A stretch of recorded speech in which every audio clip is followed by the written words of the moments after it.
Hello, everyone. Welcome to our podcast. We don't have name. My name is Olawunmi, and with me is Temi. Temi, how are Hi you doing? everyone. Hi everyone. It's been a long time coming. It's been a long time coming. We've been But we talking still about don't this have for a a name. while. No, we don't have a name.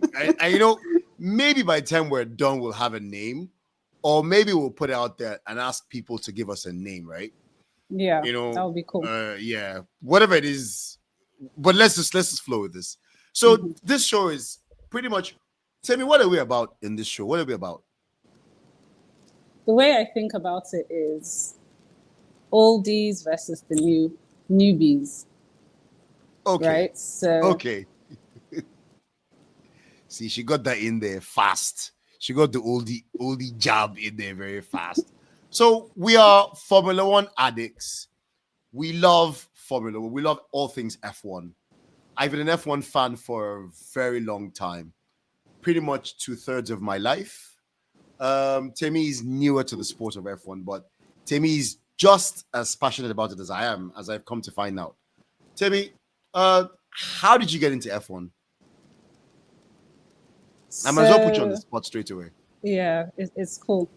So someone came over, a friend of a friend actually. He came over and he's like, oh my God, you have Sky Sports. I want to watch the Grand Prix.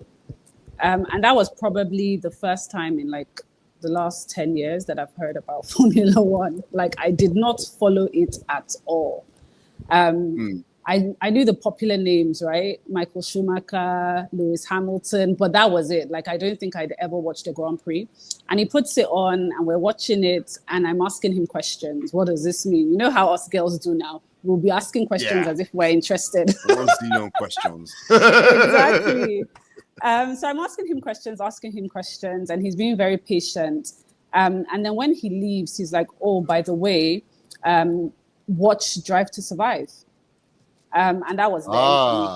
That was the end for me. Yeah. I literally probably watched it twice, all seasons. But then there was probably about 6 seasons. Yeah, it's fantastic. Amazing.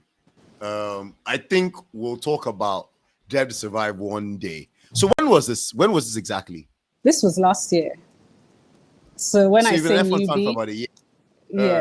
Yes, I am a newbie. Interesting. So what do you think about it? What was it that got your attention? You know, I think Drive to Survive did what it needed to do. It shows you the sport, but it also shows you the drivers, right? That's what we're all interested in. It showed us the feuds. It showed us behind the scenes. But I think for me, apart from the drivers, and I fell in love with like all of them. It's the speed. Yeah, it's the racing. So do you drive fast? I do. What kind of driver are you? That is why I don't drive. I've been banned from driving. I'm a bad driver. No, I'm a bad driver. I can admit it. But that's because I don't have patience on the road. Because everyone is too slow and I'm too fast. The highway is your own personal racetrack. Exactly. I can relate. So, yeah. I can relate. But let's go back to that first race. What was it about that race? What stood out for you in that race, that first day? That first day, right? I think it was, I think it goes back to the speed. It was, I don't know, it was exhilarating. It was free. Like they were moving so fast. Like how do you drive that fast and not crash, right? I'm not sure I saw a crash in that first race, so I can't even say it was like the messiness either. But it was just the speed and the precision, right? Like they knew what they were doing. Yeah. Best drivers in the world. Literally. Absolutely the best drivers in the world. I love your background image. Thank you very much. It's a strange one. It's a very strange one. It's a very, very strange one. Very strange. I can't remember the last time I saw Max smile. He doesn't smile. You know, he doesn't He smile. doesn't smile. And he's always so severe. So, and you know, they say the Dutch are happy people. He doesn't come across as very happy, does he? He doesn't come across as very happy. He just, Max is it's like, serious. He's yes, serious the guy. most serious driver on the grid. Oh yeah, oh yeah.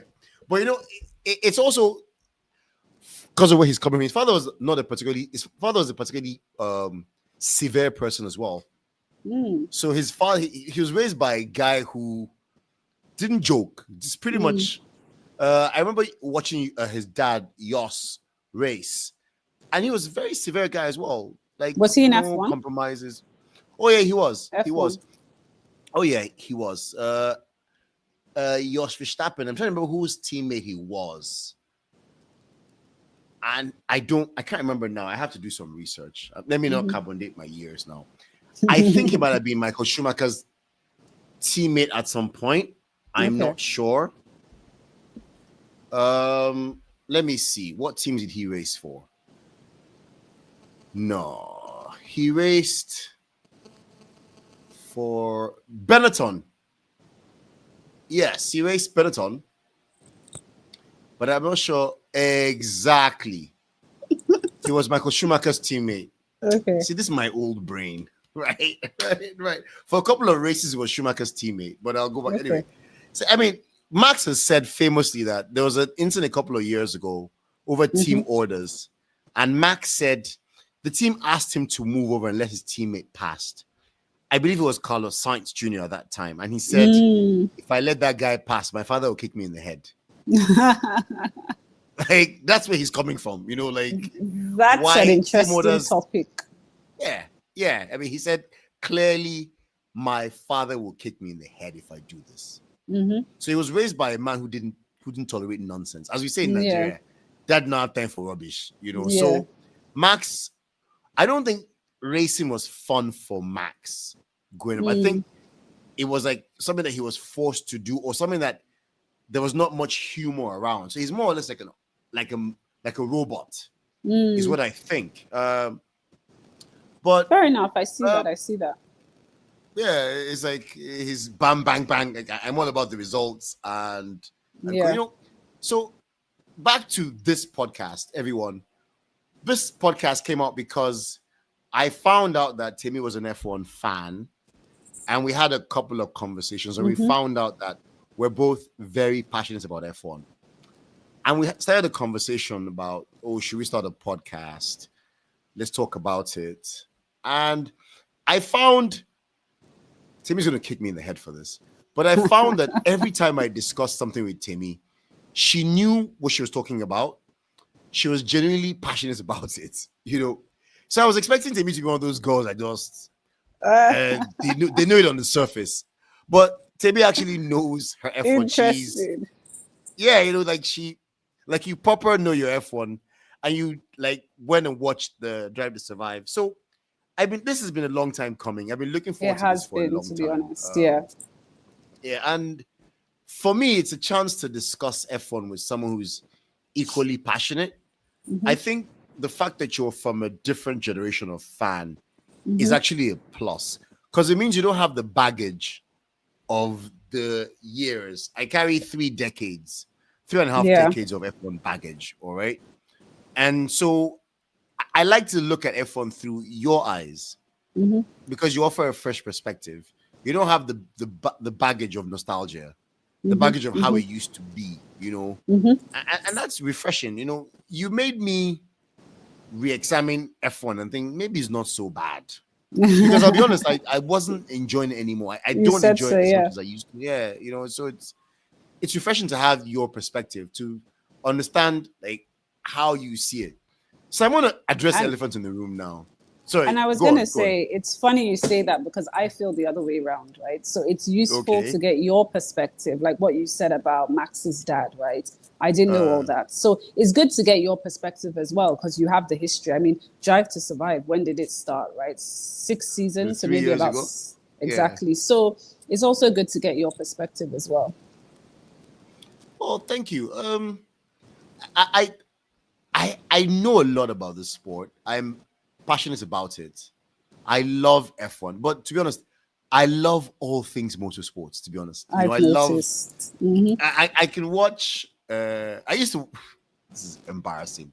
So during lockdown, right? During COVID lockdown, I used to watch marble racing. Hey, marbles. What is that? Yes, Like yes. marbles, Marbles. Like, yeah. as in the objects. Yes, marbles. Okay, Like that's they not a created a motorsport. court. It's not. It's called the Marble Grand Prix or something. They even had like sounds like so they put So, marbles on like this mhm, on like a roller coaster, right? So they go up, down, and like make and they put like maybe 12 marbles, different colors, I and think they're I've also the seen it racing. Yeah, I as a watched joke, it. like as a yeah. Yeah, I watched. I'm So embarrassing. so let me ask as well. So what is it for you about motorsport? Speed, competition, racing, um, Hmm. speed, Okay. competition, racing, like that. I used to drive very fast. Um, What happened? I've, I've used up of my 9 lives. I probably used up like 10, and mostly from driving. Like Oh, wow. mostly driving, and Hmm. F1. So I first got into F1 when I was about 12 years old. I remember the first. It was my. I was going off to school, and my dad was dropping me at the airport, and he bought me a magazine. It was Autocar and Motor or something, Hmm. and it had the usually at that time the back of the magazine. So it was an automobile magazine, but the last third of the mag was dedicated to Formula One and all things motorsports, so F1, IndyCar, and co. So I read the mag on the flight, and I read, and then at the back of it was 1989. It's 1989, Formula One season, and I remember it was Ayrton Senna and Alain Prost. And I just remember the story about they had a falling out or something about Hmm. they were both driving for McLaren at the time, I think it was. They were teammates, and there was some controversy. These are the two best drivers in the world. They're Hmm. teammates, but they don't get along. And that just captured my imagination. Mm. And I don't think I saw a live F1 race for a couple of years after, maybe until I was about 14 or so, before I saw my first F1 race on TV. But I read magazines, and they would show like stuff on TV. It'd be late. They showed on Nigeria TV. It'd be late, a couple of weeks Hmm. late. But but I just loved it. Look, as a young boy, boys like cars. Boys like Yeah. things that go fast, like car racing Yeah. and stuff. So I think it was just the right thing for me. I've been stuck in it ever since. So it's been 35, 36 years of Wow. like Wow. watching, yeah, Wow. actively watching every season. Hmm. I get into arguments about it. But it's not just F1 for me. F1 was my gateway into it. Okay. I Okay. watch motorcycles. So I watch MotoGP. I watch WSBK. I watch Le Mans. I Mm. watch rallying. I watch everything Oh that's wow. racing. Okay. I watch everything. Yeah. I've watched trucks. I watch truck racing. I don't watch it anymore, but I've watched. But if there's nothing else on TV, right? If there's nothing else on TV, I'll watch monster truck racing. Wow. Wow. Wow. Yeah, Okay. yeah. So it's Okay. that for me. I like the adrenaline, and how they set up a pass. There's a guy in front, there's a guy behind him, and sometimes you see a pass coming 2 laps before. Mm-hmm. 4, 5, Mm-hmm. 6 corners. Is he getting closer? Is he getting further Yeah. away? And it's like there's this. They're joined by a band. They're Yeah. coming closer, getting further away. The guy in front is doing his best to stay ahead, right? And the guy behind him is trying to catch up. Mm-hmm. And there's things going on, breaking your lines, slip streaming. So many things going on. It's so technical, but I sort of grew up watching the sport and watching it evolve. Mm. And I will not lie, I miss the older days. I miss the old Mm. days. But it's good to see through your eyes and see this is what you know. this is what you understand. This is Formula One to Exactly. you. This This is is Formula F1 One for to you. me. Yeah. And it's exciting for you. So who am I to say, oh, it's boring? Yeah. You know, every day is, and I think on this channel, on this show, we'll cover like so many of these things, so many stories like this. And there'll always be these nuances, whether it's tires, the rules, the cars, the drivers, how the sport has changed. You know, it's now owned by Liberty F1. Before that, there was an old guy called Bernie Ecclestone. I mean, so much has evolved over the years, and I think it'd be great to see to catch up on all that. I mean, but let me, while we're here, who is your favorite driver? I have a rough idea, but tell me. Who's my favorite driver? I mean, Uh, undoubtedly, it's Lewis Hamilton. that guy. That guy. That guy. That guy. That guy right there. Yeah. That guy. Yeah. Why? Yeah. Why? It's a bit cliche, right? But why? Why? Yeah. Why is Lewis my favorite driver? I want to say I've been following him over the years, but I realize it's just been a year. but it feels like that because I followed him throughout the seasons on Drive to Survive, right? He's just a phenomenal driver. He is passionate about the sport. I love how he has made it inclusive and how he's continues to try and make it inclusive. I think I also like him as a person, and that's also translated to when he's on the grid. But yeah, I said when he's on the grid, when he's on the track. But yeah, I just fell in love with him. And the funny thing was when I started watching Formula One, Max was the reigning champion, right? So the friend tried to like get me hooked on Max and was like, yeah, it's Max now. He's the driver to follow and things like that. But yeah, we like who we like. we like who we like. We love who we love. Yeah. We're not So it's really Lewis.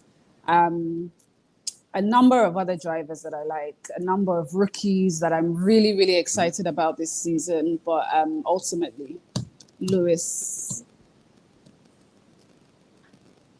Your turn. I love Lewis. Okay.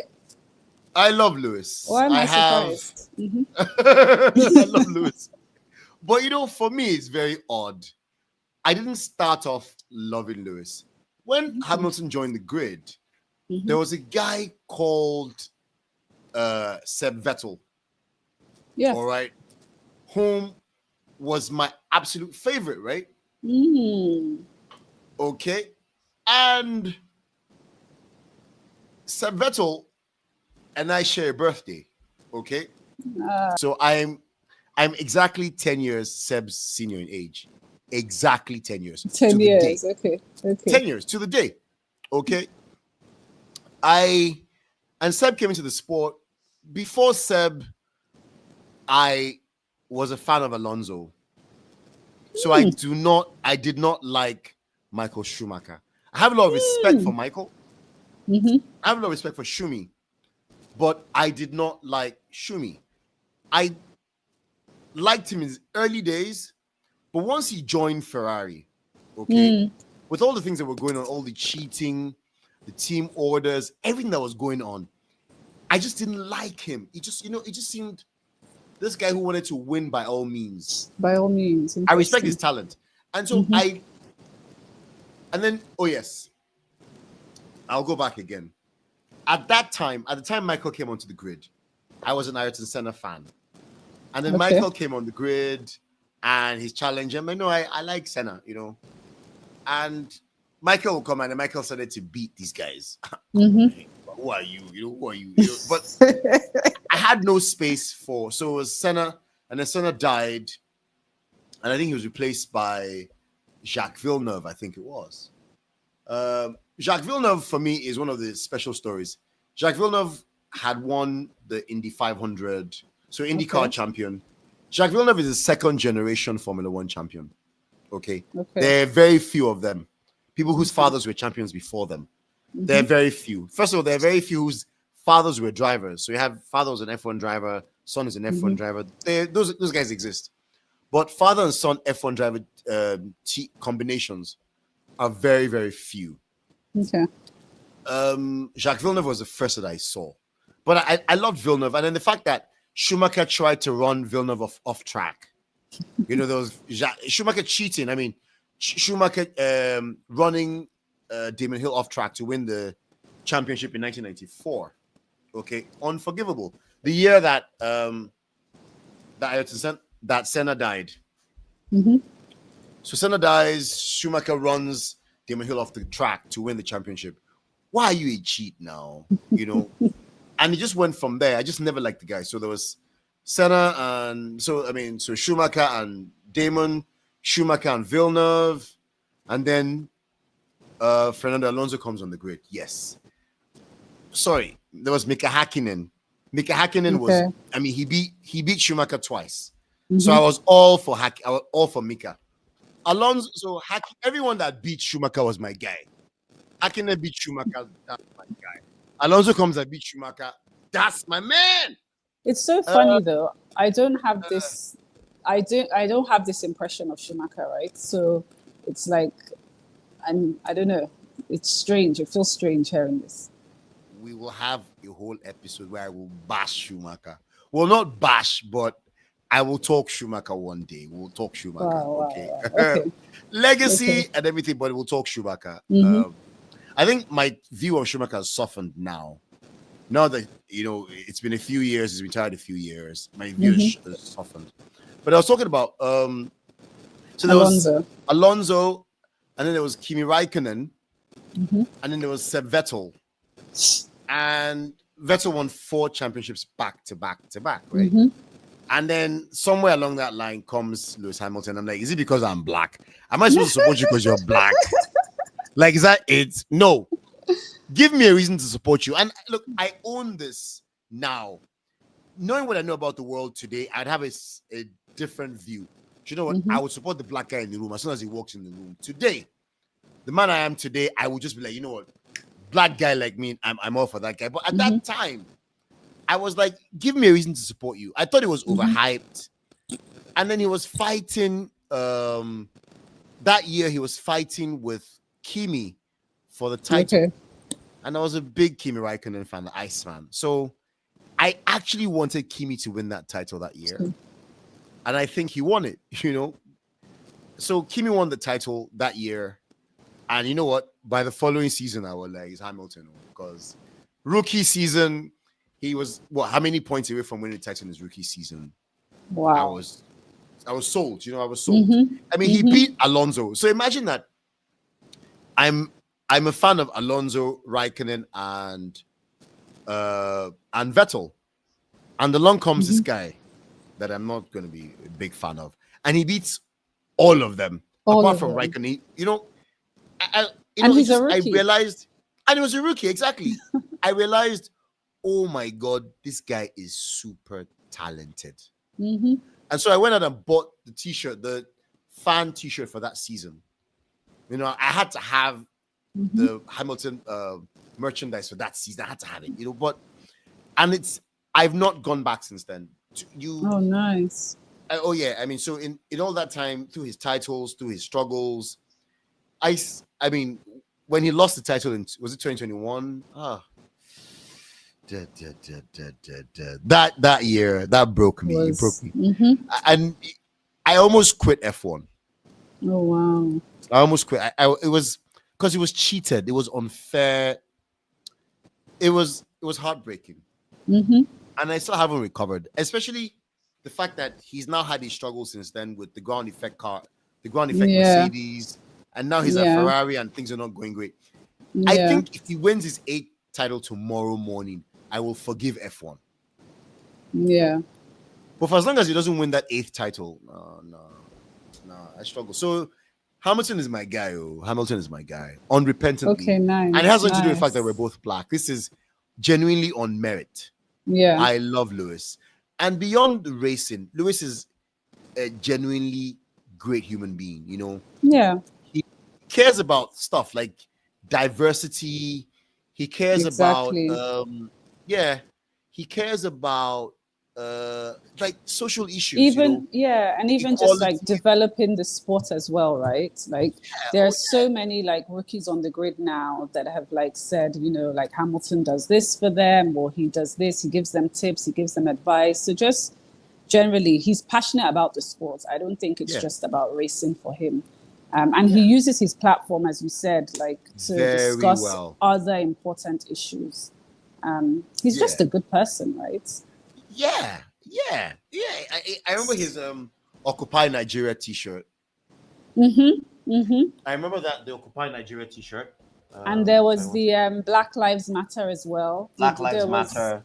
I think, you know, they got down on the track and there was like this demonstration on the track or Oh something yeah. like Oh that. oh Yeah, yeah. Oh yeah. Oh yeah. There was that. I mean, he led people to.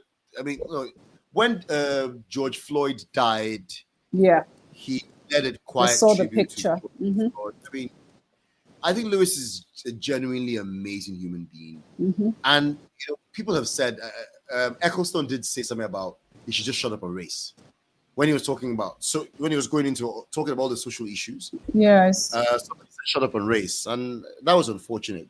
People have a platform, and Lewis is even the environment. I mean, he's passionate about the environment. I think he's a generally amazing guy, honestly, I wouldn't. Yeah, and you know, he brings a new perspective to the F1 thing. You know, drivers, they just, for the most part, they just jocks. They care about driving and that's it. But he lets you understand that there's more to life, that there can be more to being an F1 driver than just Yeah. driving, and that you have a Even platform.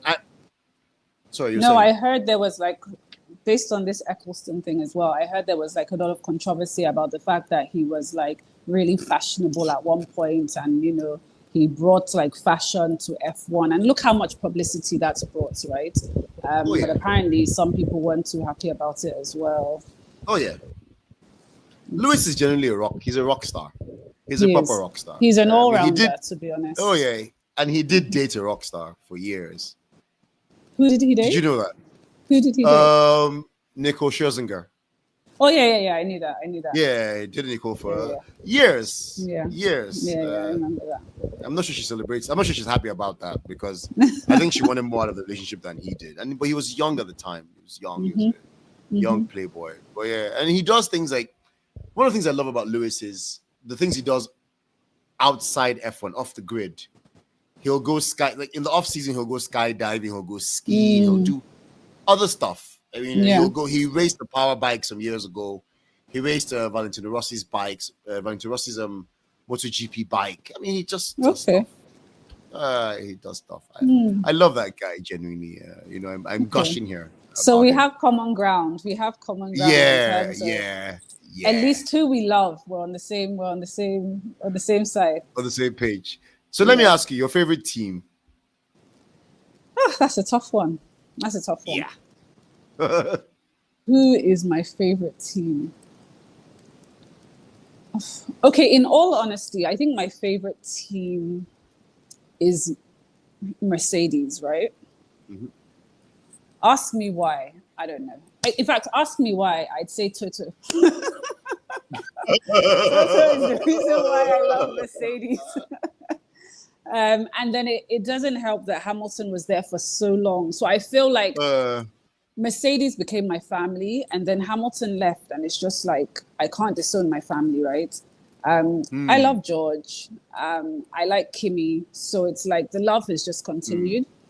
But then, out of loyalty for Hamilton, I also root for Ferrari. But let's not talk about Ferrari. let's not talk about Ferrari. How do you solve a problem like Ferrari? Ferrari is like it's like, you know, when they say an institutional stronghold, Ferrari is just, let's see, Ferrari. My answer is Mercedes. They are village people. They are worried. Yeah. I can't believe I just said that. Village people. That is what it is. That is what it is. Let's not even start with Adami. What's that name? Adami? It's the two. I don't. Those guys annoy me. They annoy me. They annoy me. They just Okay, so annoy who's me. yours? Who's yours? Who's yours? My favorite team. Can I guess? Guess. I want to say McLaren. So you know what? It would have to be Ferrari. But Your favorite team is Ferrari?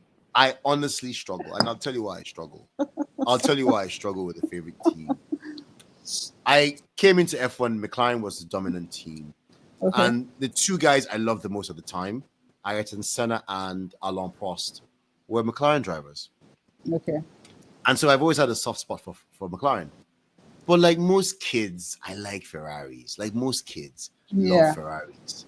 So, and then along came Red Bull. All right. And I like what they stand for. And then McLaren, and then Lewis drove for McLaren. I would say that my favorite F1 team is somewhere between McLaren and Ferrari. So you got me. You got me well. Okay. I see that. Well. I can understand that. I can understand that. Because you can't, when you said McLaren and when you said Ferrari, the first thing I thought of was, Manchester United. One of those teams that there's what? I can't see I have a. Sorry. I have to remove that. Hold on a second. Where's this thing? Let me remove that. Oh wow! See, I didn't even see that.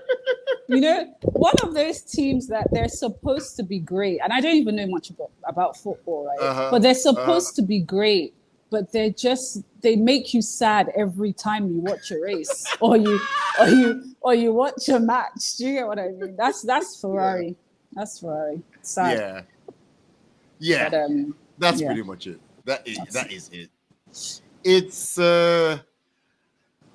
I think before Lewis went to drive for McLaren, for Ferrari,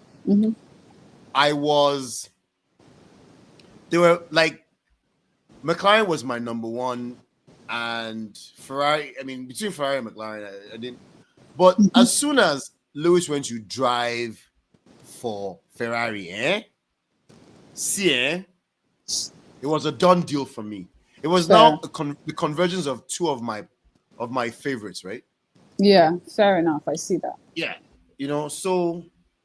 But I think we need to have an episode on Ferrari because I genuinely do not understand the decisions they make every single week. It's like they're trying to I don't know, self-destruct.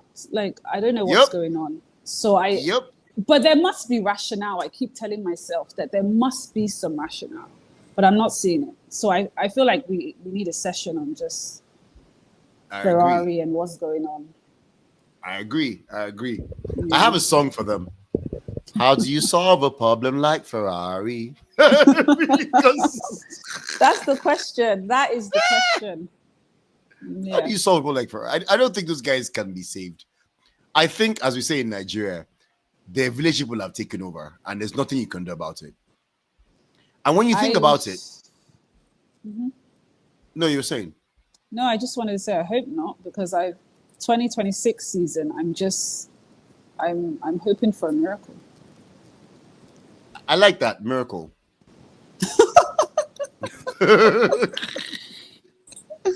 I genuinely don't trust those guys. Yeah. I don't trust those guys. I don't think that those guys, I wouldn't put money on Ferrari. They find a way to cock it. Never. Yeah. They find a way somehow to snatch defeat from the jaws of victory. Is what they do. Yeah. Look at Leclerc. Yeah. He's just, I just feel like he's driving. Well, let's just speak about this season. It's just been it's a sorry case, right? He's always nearly there, but never there, right? It's just yeah. Like I'm Yeah, I'm sort of glad it's not Hamilton, because I feel like if it was Hamilton, if it was only Hamilton struggling, do you get what I mean? Like they would say, oh, it's because he's old, he's not. But Leclerc, like, yeah, Leclerc is viewed as one of the most talented drivers on the grid. yeah. But So when you see his struggles, yeah, he's struggling. he's really struggling. He's really struggling for someone of his caliber. Yeah. But Lewis is struggling more. Yeah. But I feel like that's expected. Like, don't be too It's a hard new on team, Lewis. He's in a new team which is fair. he's a frustrating team. Yeah. New car. So, awkward questions. Do you think Lewis should have gone to Ferrari?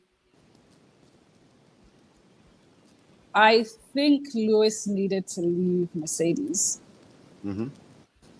And I also think there's nowhere else he could have gone. Where else could he have gone? Right? Nowhere else. I agree. Yeah, that was like the best case scenario. There's not a lot of options on the grid, right? Agreed. 10 teams. I was going to say something bad. I was going to say 10 teams. Please. 5 of those don't count. You're left with 5 potential. 5 is cutting it clear. I mean, I would say 4 potential teams, right? So he made the what's that saying they say? Something about lemons, right? He was giving lemons, and he made some lemonade. Exactly.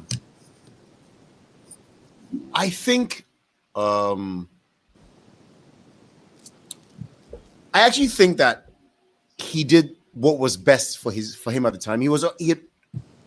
I think a couple of things. Mercedes only offered him a 1-year contract. That's one. He asked for the ambassador role. He wanted to be the team ambassador after his career was over, and Mercedes were not willing to give him that as well. And then I didn't know that. He'd been comprehensively outdriven at Mercedes, and when you've been at the place for too long and you're no longer seen as a star, I think he thought it was time to go. And you know what? When Ferrari come calling, I don't care who you are. Yeah. When Ferrari come calling, and Ferrari is a team of, again, Michael Schumacher. Ferrari is a team of Kimi Raikkonen.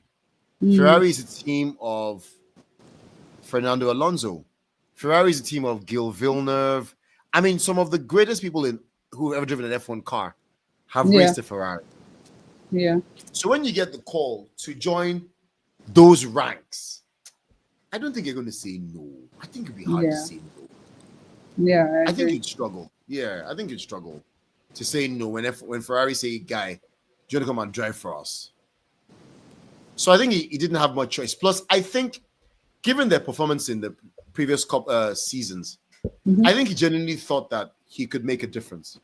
That he could go there and do what Michael Schumacher did with Ferrari. Before Schumacher signed up for Ferrari, they hadn't won anything in a long time. Oh, wow. They had become a basket case team. Yeah, they hadn't even won a race in a while. Okay, they had become a basket. They were basically living on past glory. The way McLaren had been for the last few years. In fact, the way Ferrari is now. And they hadn't been winning races. They hadn't been. I mean, so I think he felt I can go there and be like Schumacher and build a team around me and transform this team from also I really want that for him. To I think it would be nice. I think it would be the perfect way to end his career. Yeah, it would be to win the title with Ferrari, and then say arrivederci, and just say goodnight, to the sport. I think it would be nice. I think that's what he's aiming for as well. I'm not sure that he's trying to get 5 more years in, or he's just trying to win the title. Win the 8th title. Adios. Win the title in the team of Michael Schumacher and Gil, and it would be nice. That would be epic. Nice. That would be epic. It would be nice. It would be nice. It'd be nice. Anyway, I think we're going to call it a night at this point. I think it's been a fantastic first episode. I've Temi, what do you just think we should call this realized. show? What do you think we should call this show? Oh,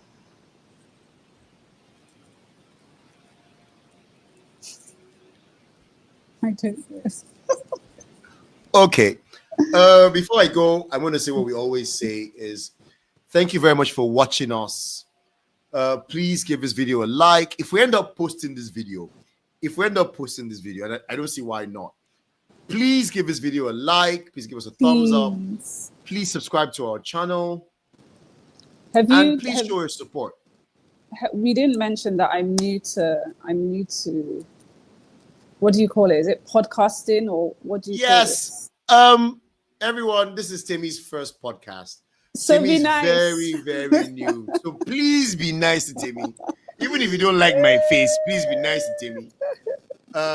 Temi, welcome to the world of podcasts. Thank you. Welcome to the world of putting yourself out there. And yes, thank you, everyone. Thank you for watching us. Thank you for watching. Temi, take us away. Good night, everyone. Thank you very much for watching us. We'll decide on the show later on. Good night.